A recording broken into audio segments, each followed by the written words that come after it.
Бір күнде тағдырыңды өзгертуге бола ма? Бір түнде өміріңді өзгерте аласың ба? Айсұлудың өмір жолы жап-жақсы басталған еді. Мектепте оқушылардың алды болды.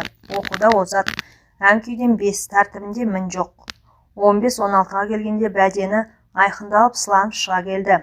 Кеш батса болғаны, мұның үйінің маңайы ысқырған бозбалаға толып кетеді. Шешесі ысқырмаңдар, іштеріңе жел толды ма деп қолына түскен нәрсемен түбіт мұрт жеткіншектерді қуумен әлек кілең желөкпенің назарын үйіргенге қызда үйренді.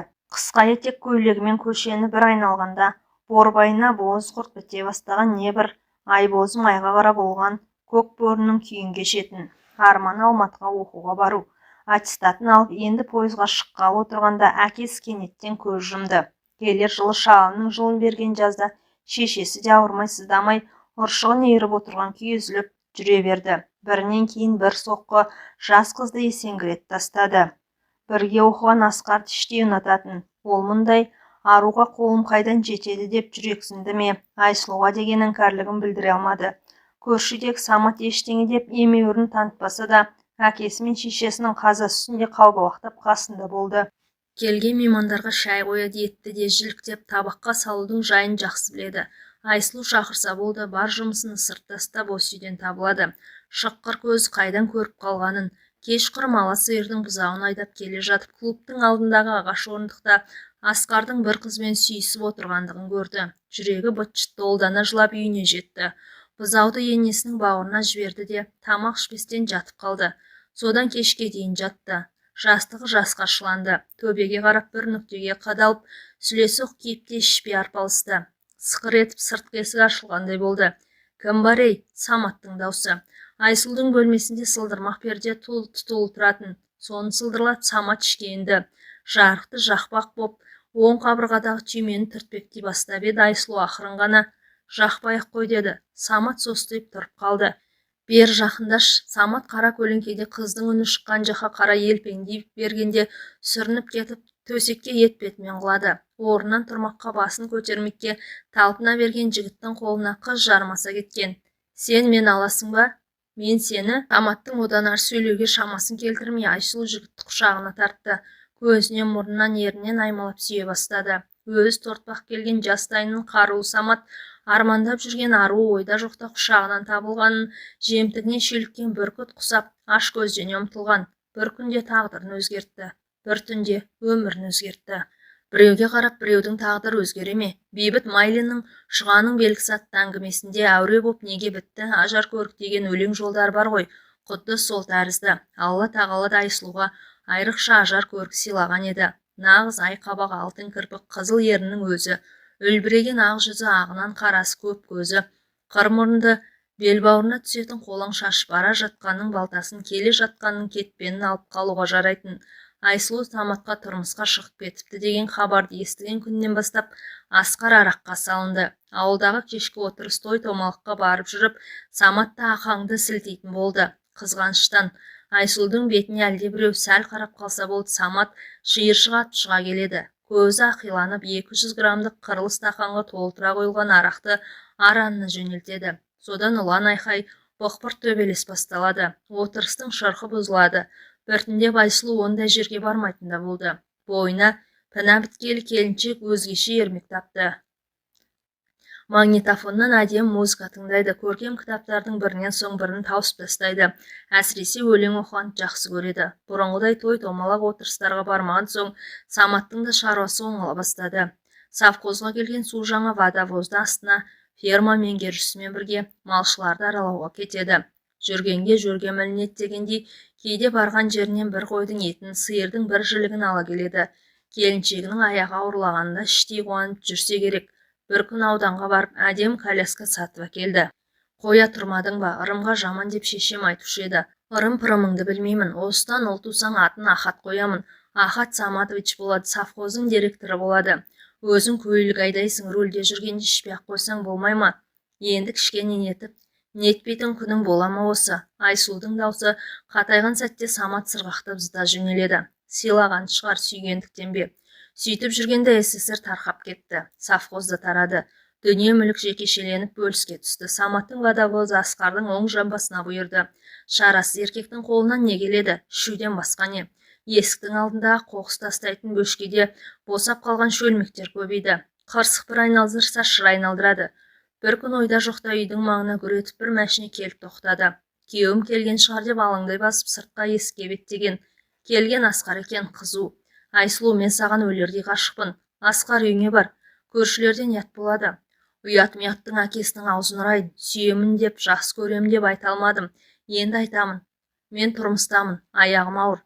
Білем бәрін. Еркек таппағандай сен Саматқа неге шықтың, а? Өлтірейін бе оны? Асқар, қой деймін, елден ят. Ойнастарыңның үстінен түстім бе? Қайдан шыққаны белгісіз, сайтандай сап етіп Саматта келе қалды. Келе Асқарға тұра ұмтылды. Нақ әкеңнің аузын, нағыз оңбаған екенсің, ұсталдың ба бәлем? Мен жай келдім, кетем қазір, иттің баласы қолыңда өлейін. Біреудің қатынында нең бар? Екі жігіт бір-бірінің жағасына жармас қып-қызыл төбелес басталып кетті. Ажырата алмай Айсұлу әлек. Екеуінің де бет аузы быт-шыт болды. Саматтың сойдақтысының бірі түбінен сынып сырт етіп есік алдында жатқан қаңылтыр ит аяққа түсті. Асқардың көз алды көккүмбек болып, оң қабағы жарылды. Қойыңдар, тоқтаңдар, қалың елге масқара болдық қой деп Айсұлу жылап жіберді. Айсұлудың жылағанын көріп Асқар шегіншектеп беттеп, көлігін оталдырып үйіне қарай жылыстады. Солғын баса алмай селкілдеп отырған Самат келіншегін соққының астына алды. Мә, саған қаншық көрсетем, саған ойнас жасағанды. Ішім сезіп еді. Самат, мен саған адалмын, баламыз болады. Кімнің баласы екенін итім біле ме? Көзімнің тірісінде бақырайтып қойып ойнас жасайсың, атаңа нәлет. Мә, саған көзіңе күшігін үймелетейін. Үсті-үстіне ұрғылап жатыр. Айсұлу үшін ұстаған күйі екі бүктетіліп құлап түсті. Қатты ашудан көзіне қан үйірген Самат жас әйелдің ішінен теуіп тастады. Көрші екеубай ақсақалдың ескі москвичімен есінен танып қалған Айсұлуды Самат аудандық ауруханаға апарады. 3 сағат реанимация бөлімшесінің алдында көзінен жас сорғалаған күтсе керек. Көк қалатының түймесін ағытып реанимациядан шыққан дәрігер сұсты жүзбен оқты көзбен Саматқа қарады. Сіздің әйеліңіз бе? Дәрігер, жағдай қалай, тірі ме, бала ше? Баланың өмірін сақтай алмай қалдық. Анасының жағдайы ауыр. Жаны аман қалса болды. Құдай берсе бала болар. Өкінішке қарай әйеліңіз енді бала көтере алмайды. Самат құлағы шыңылдап, көзі қарауытып, тынысы бітеліп, төбесінен әлдебіреу қос қолдап ұрғандай есеңгіреп отырып қалды. Сіз неткен сұлусыз, айдай сұлу Айсұлу, жан дүниесі Байсұлу, осыған дейін ауылда көрінбейтін жүрген Қайсұлу, үстіне ала пиджак киген, алқызыл галстук таққан ақын, ауданға келген құрметті мейман рюмкаға меймілдете қойған коньякты тік тұрып тартып жіберді. Тіс басарға үстелдің үстінен бірдеңе іздеп еді, әбден кісі күтіп әккі болып қалған аудан басшысының орынбасары шанышқыға бір түйір қазы мен қиярды қоса түйреп, мәртебелі мейманның аузына тоса қойды. Толық шайнамастан қылықты бұжта салған ақын қойын кітапшасын суырып алып, тамағын кенеді. Ақиқатты айтсын деп тіл берілген, солай емес пе? Сіздей сұлуға арнаған жырым. Рұқсат етсеңіздер оқып берейін. Оқыңыз. Мұндай сұлу жанға жыр түгілі өмірді де арнауға болады. Зәмақым зуылдатып жатыр. Так, оқиын. Осындай әдем қыздарға өлең арнамасам, несіне ақын болып жүрмін. Жанарың жауһар, жүзің гауһар жарығым. Ай дидардан тектілікті таныдым. Періштедей үлбірейді ақ жүзің, сенсіз мынау өмірімнің бәрі мұң. Қалай? Керемет емес пе? Сізге поэма арнағым келеді. Тек алдыңыздағы рюмкеден сәл-пәл алып отырыңызшы. Ішпейтін едім. Адам шиін деп іше ме? Осындай мөлдіреген қазақ қыздарын көргенде не только арақ уыда ішуге болады. Айсұлу, аздап алшы. Бір-екі ұрттағаннан кісі құрттап кетпейді. Орынбасар әкімде қыстай түсті. Алмасаңыз ренжимін. Сіз үшін неге болса да даярмын. Алып қойыңызшы. Ақын да өлердегі сөзін айтып жатыр. Екі адам екі жақтан қиылғасын, онсыз да қам көңіл жүрген келіншек кісі көңілін қалмасын деп аздап ұрттады. Дегені болған ақын әр тұс сайын лепіріп өлең оқыды. Махаббат жырлары, жүрек қылын шерткендей бәрі сұлу келіншекке арналғандай. Біраздан соң Айсұлудың басы айналды. Сыртқа шыққысы, үйіне қайтқысы келді. Мен қайтайын. Айсұлу, өзіңмен бір әңгіме бар. Анау бөлмеге барып сөйлесейікші. Айтарыңды айта бер, бір ауыз ғана. Ақырын көрші бөлмеге өтті. Аудан әкімінің орынбасарын бір-екі рет сайлау кезінде клубта көргені бар. Сымпылдаған жігіт бүгінде жанын қоярда қоймай осында ертіп келген. Астанадан атақты ақын келді. Депутаттыққа түсіп жатыр. кейін көмегі болады. Қасында болшы. Шығармашылық адамы деген бөтен ғой. Оларға табақ-табақ еттің қажеті жоқ. Жылы қабақ болса жетеді деп өлердегі сөзін айтқан. Самат вахтада. 15 күнде бір оралады. Келгені бар болсын, бар тапқан таянған достарымен қосылып алып арақ пен картаға жұмсайды. Айсұлу көптен бері сыртқа қадам аттап шықпаған. Оның үстіне бұл ақынның аты да туындылары да жақсы таныс. Кей өлеңдерін мектепте жүргенде жатқа айтатын, аз кем отырып қайтуға бекініп келген еді. Айналайын Айсұлу, құлдығың болайын. Мына кісі тегін адам емес, елдің адамы. Сені ұнатып қалды, қасында бол. Қазір кетемін, екеуің сырласып, өлең тыңдап отырсаңдар. Ақыңды жемеймін, мынау $100 ал. Мені ақшаға сатылады деп тұрсың ба? Енді керек болады ғой. Қалғым келсе өзім-ақ қаламын. Айсұлу $100 ақшаны жігіттің төс қалтасына сүңгітті. Мынаны бір жеріңе тығып қой. Бәсе, ақылың көп қой. Мені ұятқа қалдырма. Коньяктың буы ма әлде мына өмірден әбден запыста болған көңілін сергіткісі келді ме? Айсұлу аяқ астынан шешім қабылдады. Қайта бер, қонақ күтуді білемін. Қайта оралған Айсұлуды көрген ақынның көзі оттай жайнады. Жаным, айым, күнім деп еркелете бастады. Небір сұлу сөздің кестесін тоқып ақ жатыр. Еш қинаусыз, жалынып жалпаюсыз бір-екі рюмка тартып та жіберді. Өмірі естімеген жалынды сөздерден басы айналды. Самат байқұс мұның бірінде айтпады ғой. Жатын бөлмеге енгенде ақын мұның алқымынан өбіп, анарын қысып аймалап сүйе бастағанда, Айсұлу маған енді бәрібір деп ойлады. Қарсылық көрсеткен жоқ, денесі оттайысып, демі бітіп, әлеуетті еркектің дегеніне жетпей қоймасында сезді. Талай сұлуды құшып, талай тотайдың төсігін тегістеген ақын тән рахатына бөлудің талай тәсілін біледі екен. Әуелі екі көзден кезек-кезек сүйесе болар ма? Құлағына не бір құшыр қандырар әдем сөздерді сыбырлай ма?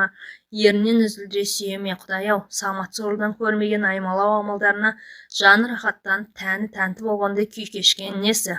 Бір қолмен анарын, екінші қолмен бөксе тұсын сипалап, кіндік тұсқа келгенде домбырамен күй тартқан күйшінің ептілігінде ерке қимылдар жасап, қатайған денесін босатып, дел сал қалыпқа келтірген еркек сұлу келіншектің кепкен аңқасын қандырудың барлық амалын жасап ақ жатыр. Үстіне бір-екі рет шығып қор ете түсе қалатын күйеуінде емес, басқа әлем, басқа ырғақ, басқа күй. Келіншек ыңырсып, ыңқылы күшейіп, үстіндегі еркектің әр қимылынан ләззат алып, екі көзін жұмған күй елтіде де қалды. Қиял шарықта басқар екеу әлдебір теңіз жағасында қол ұстасып, су шашысып, жүгіре басып жүргенде ме? Қалай теңіз толқын екеуінде кезек-кезек тербетіп жатқандай ма өзі? Оттай ыстық демге шарпылып, тынысы бір бітіп, бір үзіліп кететіндей ме? Жағада екеуі де анадан туғандай тыр жалаңаш қалыпта, аймаласа қалғандай, ұят-аят атауын асау теңіздің толқынын жұтып жасырып қойғандай. Япырау, мұндай да болады екен-ау деген ойдың түйсік тұсына келгенде тез, кеткенде тез.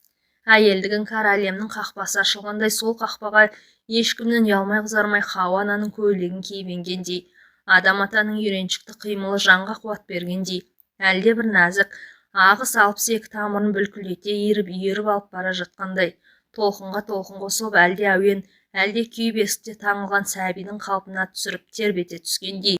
Тән рахат осы ма деген тосын сұрақты еркектің ырсылдаған дыбысы жұтып қойғандай, мүлде бейтаныс, бірақ соншалықты ыстық ләззат оны біресе күйдіріп, біресе жандырғандай. Айсұлудың бар ойы осы ырғақ бітпесе екен, осы күй үзілмесе екен дегенге сайды. Isынтып, қайнатып, тұла бойындағы сезім түйіршіктерінің бәрін оятып, тәтті-тәтті әлемге сүңгіген сайын ақыр не болар екен деген әлдебір үрке жоқ сезімнің жетегіне оратылып жатып, буырқанған азаматтың буы кебердегі әрекетіне бүкіл жан дүниесімен кірігіп кеткендей еді. Толған айдай тоғысып, толар сарға шейін талқысып жатып, жан дүниесін шарпқан алау оттың дәрейіне шыдай алмастан мама деп шыңғырып жібергенін біледі. Арғы жағы не тұман, не күмән секілді.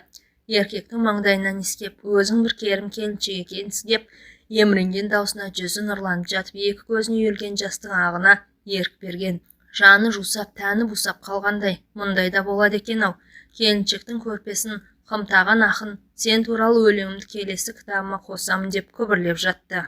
Самат вахтада жүргенде 94-ндегі әкесін көшеден өтіп бара жатқан КамАЗ қағып кетіп, бұлардың шаңырағына қайғы бұлты үйірілді. Әке жаным-ау деп анандайдан аңырап келген Саматқа жұрт болған жайды ертесіне жаназа намазының алдында ғана естіртті. Бәсте небір кісілер бейтаныс, бұлар неғып жүр деп өзімде ойлап едім деп Самат кешірім сұрай келген Аптауыздың адамдарын зираттан келген бетте жаппай тізерлетіп отырғызып қойған еді. Әкесінің 7-сін, 40-ын, 100-ін, тіпті жылын да айыпты тарап көтерді. Ішеді, ішкенде де түбін түсіріп өлтіріп ішеді. Қубас Саматмен деген даусы тарғылданып жылайтын да бар. Кешқұрым аудан әкімінің орынбасары жылт ете қалған. Айсұлудан алшықтап жүргенін көрген. Ол байқұс күйеуім не дейді дегенде Саматтың жүзіне имене қараған. Барып кел, аты сұрағың өтіп кетеді деп Самат былш еткізген. Тек Құдай үшін ішпеші. Бір үйден бір адам ішсе де жетпей ме? Ол да біледі. Білгенде қайтеді. Кейде тапқаныңнан 1000 теңге бере тұршы деп шиланып ақтарып сүмеңдейтінін қайтерсіз. Айсұлу әр отырыстан қызара бөртіп оралады. Кейде аяғын баса алмай, буын-буыннан әр кетіп, қылжаң тартып қайтады. Жоғары жақтан мейман келді десе болды. Зам әкім жетіп келеді, неге екені белгісіз мейман келді деген хабарды естіген сайын селт етіп аяғы ақынды іздейді. Оны парламент депутаты ретінде теледидардан 2-3 рет көрген. Ақиқатты айтсын деп тіл берілген деп саңқылдаған даусын соңғы рет естіген Айсұлу ғана шығар. 5 жыл депутат болып жүріп, елдің жай туралы бір ауыз сөз айтпай-ақ кетті. Бірінен кейін бір кітапта шығып жатыр. Айсұлуға арналған бір де өлеңі жоқ. Айсұлу оңашада отырып алып айнаға қарайды. Баяғы ажар көркі солғын тартқан, жүзін мұң басқан. Мына дүниеде ешбір қызық қалмайтындай. Ішкі күйікті коньяктың қышқылтым дәмі басатындай. Мәртебелі меймандардың бәрі де келіншектің сұлулығына қызыққыш. Бұрын әйел затын көрмегенде еліккіш. Оралының барында ойнап күлу негізгі кәсібіне айналған қу жалғанның мәжнүн талының жапырақтары да жұлым-жұлым. Асқар сол күйленбеді.